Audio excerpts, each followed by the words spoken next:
हाय सांग मैंने मुझे अनुगुणियाणी सीता मो छोट मिनी ब्लॉग को पुणी थे स्वागत करूँ आज तो केते भाविली समस्त घरे माछ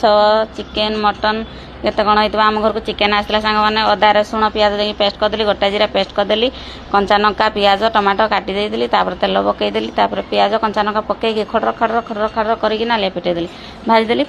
चिकेन टाक धोई देती एवं पेस्ट पकईदेवा जीरा पेस्ट पकईदेली नॉनवेज पकईदेवी हलदी लंका गुंड चिकेन मसला मीट मसला गरम मसला पकईदेली चिकेन टा पकईदेली ओहो ए कषिदेला टे सांग मैंने ओहो लुण टे भूलीगले लुण टे पकईदा लुण टे पकईदेली लुण नथिले तो किसी हेनी आम टेस्ट कहीं बेकार लुण टे पकईदेले घोड़ेदेवा घोड़ेदेला देखते सांग मैंने कषि होगला कलरटा बढ़िया है ओहो ए आम छुआ मैंने पूरा दीदी कले जल्दी जल्दी कषा टे आण एवं आम सार आम छुआ मैंने खाइबे कषा ओल्लैदेली हाँ टे घोड़ेदेवा घोड़ेदेला झोल रेडी हो गला सांग मैंने मुझे झोल चाखी जाऊँगी मुढ़ी रे मांस झोल मिसेक खाईदेली एवं आपण मैंने किए पसंद कार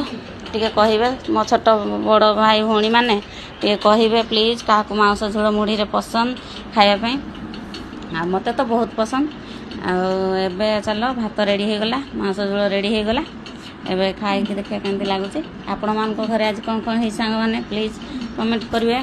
मो छोट भाई भौणी मान कमेंट कहे कौन कौन आज रांधि तो जहाँ रांधि आपण देखईदेली खाइबी सांग मैंने बढ़िया लगुच आज तो चिकेन झोलटा बहुत बढ़िया है हाँ आपण मैंने सपोर्ट करूँ सांग मैंने शेयर करेंगे लाइक करेंगे कमेंट करेंगे जदि लाइक कमेंट किसी न कले भी शेयर करूँ छोट वीडियो पुणी देखा रोचे जय जगन्नाथ आपण मान केमती